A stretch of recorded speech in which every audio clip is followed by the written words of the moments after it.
This is Talk of the Nation. I'm Lynn Neary in Washington, sitting in for Neil Conan. As more and more Americans are laid off, a lot of people are turning to jobs they once might not have considered.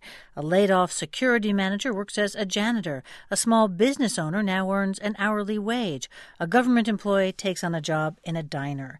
Some think of these jobs as temporary, a way to pay the bills and get on with their lives. They usually come with a cut in pay, fewer benefits, and perhaps even a blow to self-esteem.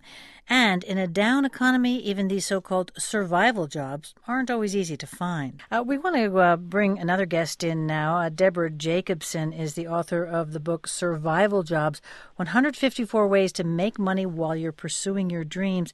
And she says that a survival job can come with some benefits. She joins us from the studios of WUSF in Tampa, Florida. Welcome to the program, Deborah. Hi, thank you.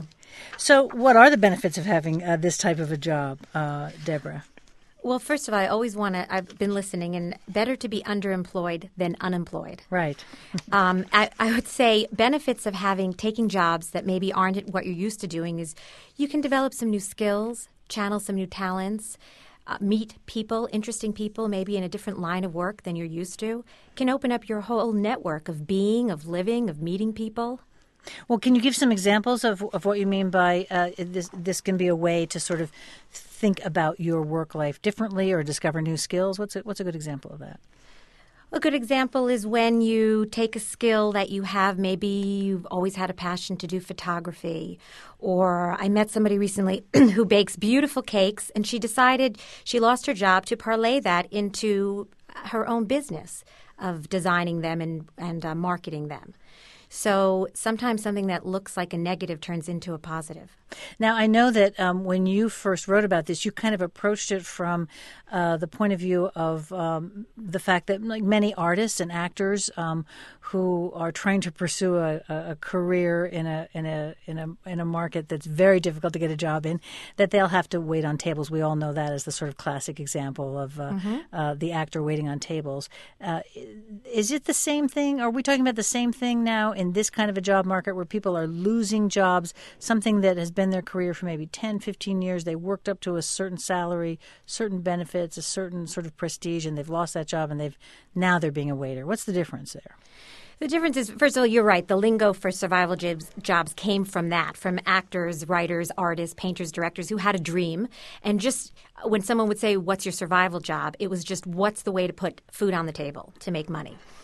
But because of our economy, it turns into a whole different concept, because survival job is really how am I going to pay the bills until our economy brightens and employers are again hiring. So a survival job for somebody else who's not an artist, they may take what their talents are and just redirect them and use them in another way to pay the bills. Or they may need to just take anything that they can get, like go work at a Starbucks or a Walmart. Not that there's anything wrong with that, but if you've had a different type of position, you may be taking a huge pay cut, but that is also a survival job. So when you're laid off, you need to immediately figure out a way to get employed. And what's great is when I wrote the book, there weren't all these social networking groups that there are now, LinkedIn and Facebook and Twitter, and all these computer sites for jobs, careerbuilder.com, theladders.com for executive jobs,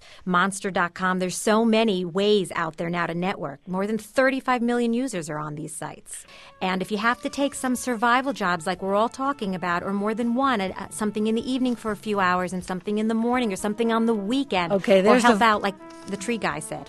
There's the voice of positivity, and we have to go now. Thanks so much, Deborah Jacobson. Sure. Deborah Jacobson is the author of the book Survival Jobs, 154 Ways to Make Money While Pursuing Your Dreams. Thanks also to New York Times reporter Michael Luo. We'll be back in a moment. You're listening to Talk of the Nation from NPR News.